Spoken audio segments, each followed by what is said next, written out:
start with Coach. Joel, I asked Coach Down on the teleconference, but I'll ask you.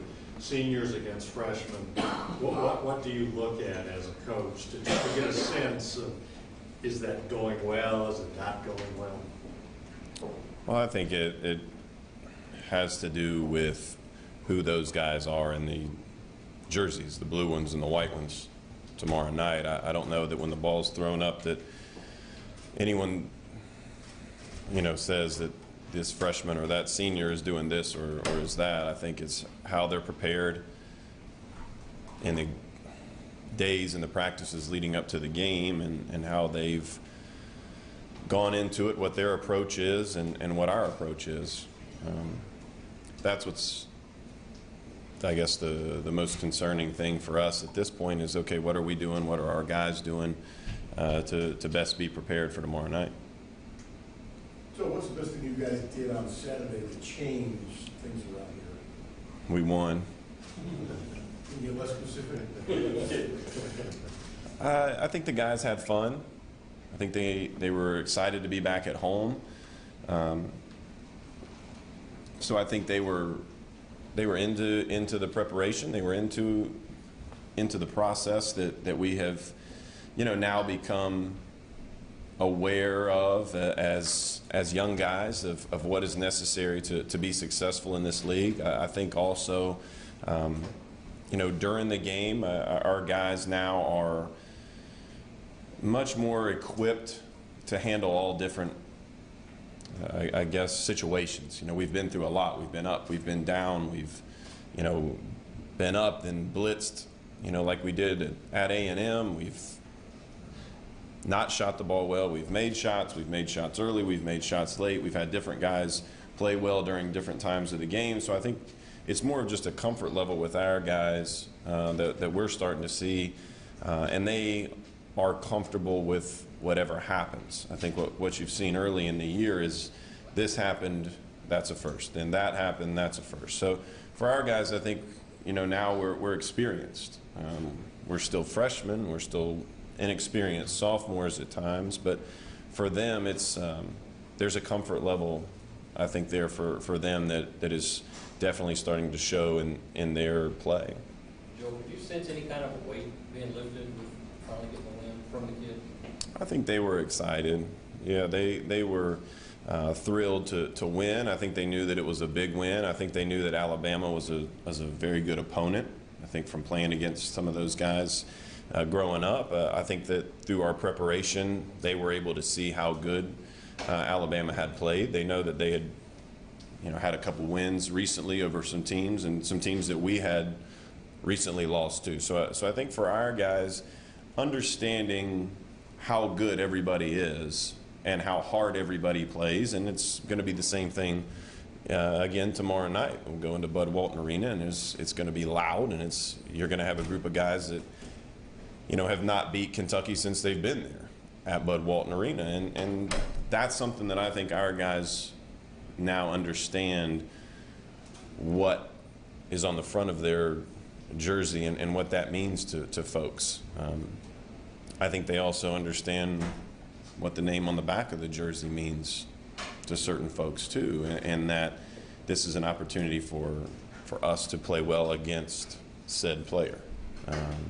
This guy's a freshman, this guy is this guy's that, like so many guys that play at Kentucky have been used to in the past with the individual awards and accomplishments. And there's a responsibility for the name on the front as well as for the name on the back. Before that Alabama game, did you all talk about the losing streak or must wins, or is there a risk of doing more harm?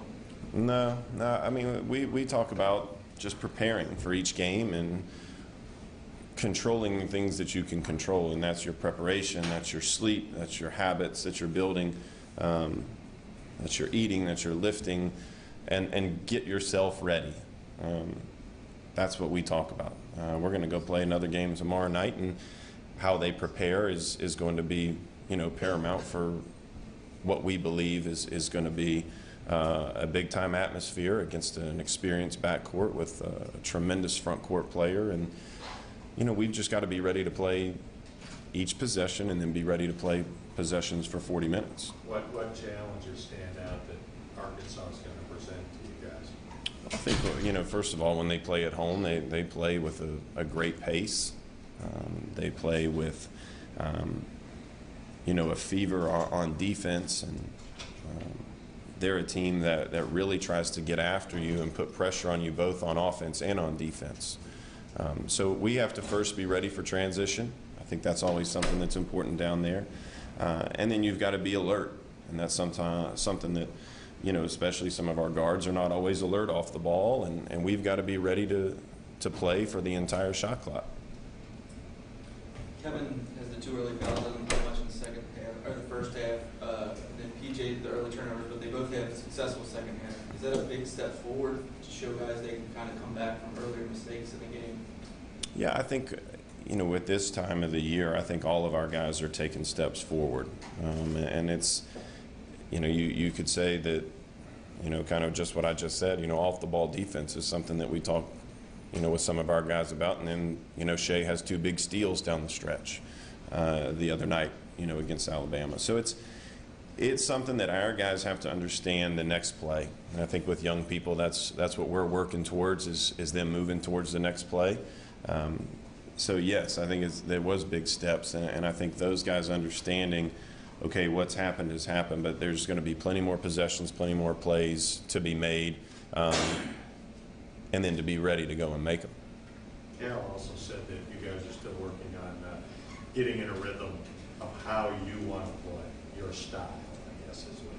What is that? What do you guys envision at this point as your style? Well, I think that we've always been, you know, since Coach has been here, a transition team. And then also we've always had the ability to grind it out, you know, as he might say. And if it needs to be a low possession game, and especially as we're, you know, tiptoeing here towards March, I mean, the possessions are going to, you know, decrease in all games, and each possession becomes more important. So I think we're preparing for March, as Cal would say, with his you know, eyes set on that and how we're going to teach and how we're going to play. So I think that we're a team, obviously, that can play in transition, but also, you know, be comfortable playing in a half-court game.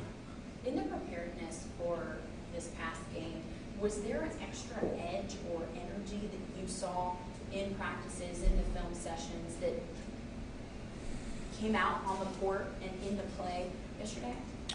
I think our guys are, you know, like I said earlier, I think they're embracing, you know, how tough this league is night in, night out.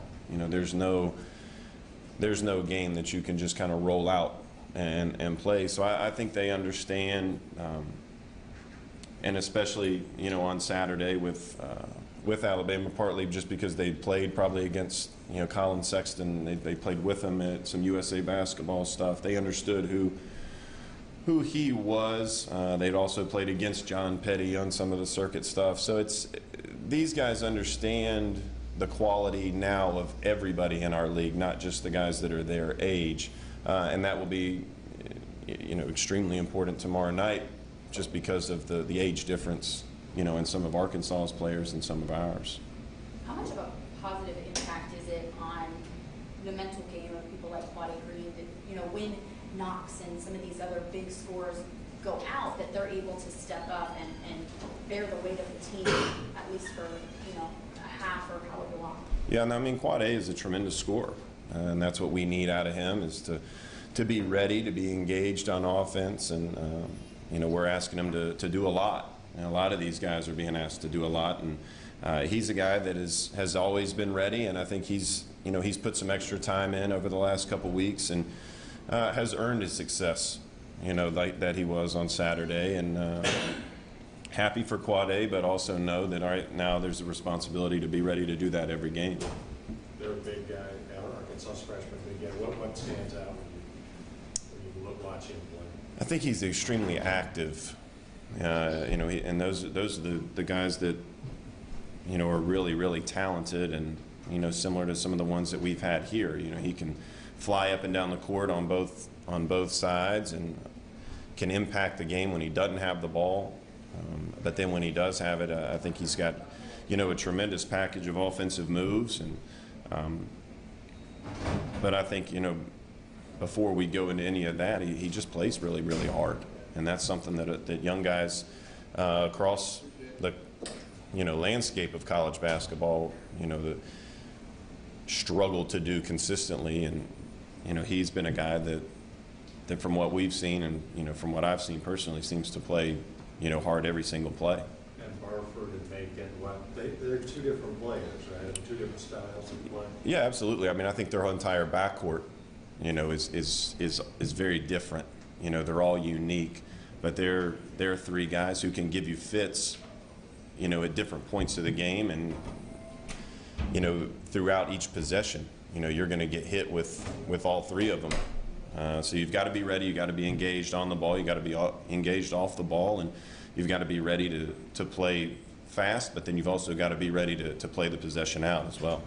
Joe, in what ways is the SEC better now than when you first got here? I'm sorry, say it again. In what ways is the SEC overall better than when you got here? I think that it's deeper, both individually with the teams. I think there's really good players, 1 through 8, 1 through 9 on each team.